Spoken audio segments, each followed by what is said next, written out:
Baik, shalom. Salam sejahtera untuk kita semua. Perkenalkan, nama saya Liet Soin dengan NIM F1312457. Dan saya dari jurusan Sipil Prodi S1 Teknik Lingkungan dari Fakultas Teknik Universitas Tadulako. Baik, di sini saya akan membuat video dari resume yang saya buat dari mata kuliah Pendidikan Pancasila. Baik, di sini saya akan menjelaskan yang pertama itu Pendidikan Pancasila atau pentingnya memahami dasar negara.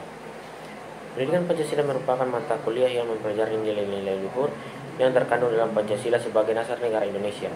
Pendidikan Pancasila merupakan pondasi yang penting dalam membangun bangsa Indonesia dengan memahami nilai luhur dan menerapkannya dalam kehidupan sehari-hari, sehingga kita dapat menjadi warga negara yang berakhlak mulia, bertanggung jawab dan cinta tanah air. Kemudian yang kedua, analisis dinamika Pancasila secara historis. Secara historis, Pancasila terbukti sebagai ideologi yang kuat dan dapat bertahan dari berbagai tantangan. Meskipun penerapannya mengalami fluktuasi, Pancasila tetap relevan dan dalam konteks saat ini dan masa depan.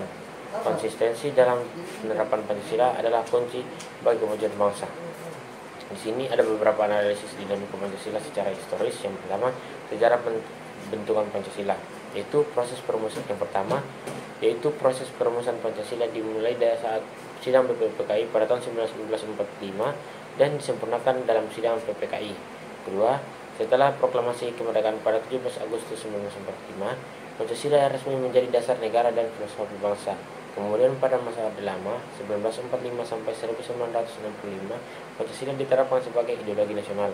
Kemudian yang kedua, penerapan Pancasila di berbagai masa. Yang pertama, masa Orde Lama, yaitu pemilihan ideologi, konflik ideologi, penafsiran perbedaan, penurunan wibawa Pancasila. Kemudian Orde Baru fokus pada pembangunan ekonomi, pemberdayaan Pancasila, dan penafsiran tunggal.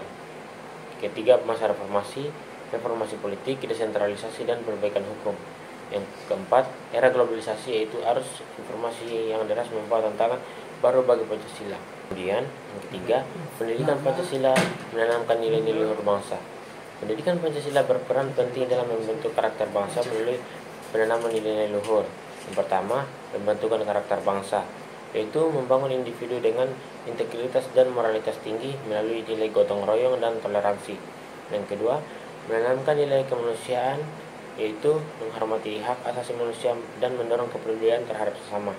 Ketiga, persatuan nasional, yaitu mengajarkan rasa cinta tanah air untuk memperkuat persatuan.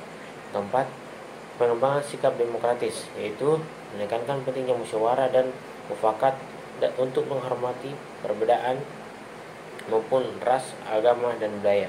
Yang keempat, ideologi Pancasila sebagai ideologi Indonesia. Ideologi adalah seperangkat gagasan yang melegitimasi kekuasaan. Pancasila berfungsi sebagai yang pertama, dasar filsafat negara, yaitu mencakup panduan hidup, sumber persatuan hukum, norma, dan cinta nasional. Yang kedua, simbol kebangsaan, yaitu menyatukan keberagaman suku, budaya, ras, dan agama. Yang kelima, penjabaran Pancasila dalam Undang-Undang Dasar 1945. Pertama, pembukaan Undang-Undang Dasar 1945, yaitu Pancasila tercantum dalam alinea keempat sebagai dasar negara. Yang kedua, implementasi dalam batang tubuh Undang-Undang Dasar 1945, yakni sila pertama terdapat dalam pasal 29, yaitu menjamin kebebasan beragama. Kemudian sila kedua pada pasal 27 ayat 28A sampai 28C, yaitu menjamin hak asasi manusia dan kesetaraan hukum. Yang ketiga, sila ketiga pasal 1 ayat 35 sampai 36C, yaitu menegaskan simbol nasional. Sila keempat pasal 1 ayat 2 dan 22E, yaitu mengatur demokrasi dan pemilu. Kemudian yang kelima, pasal 33 dan 34, yaitu mengatur ekonomi dan kesejahteraan masyarakat. Kemudian yang keenam, Pancasila itu sebagai perspektif kebijakan idealis dan praktis. Yang pertama, kebijakan idealis, yaitu mendasarkan nilai-nilai Pancasila yang universal dan berakar pada budaya dan kebangsaan. Yang kedua, kebijakan praktis, yaitu menghadapi realitas dan tantangan implementasi. Yang kedua, penyesuaian dan adaptasi terhadap kebutuhan praktis. Kemudian yang ketiga, Tantangan penerapan Pancasila, yaitu birokrasi yang rumit dan konflik kepentingan dan korupsi. Ya, sekian video penjelasan dari saya. Kurang dan lebihnya mohon dimaafkan. Sekian dan terima kasih. Shalom.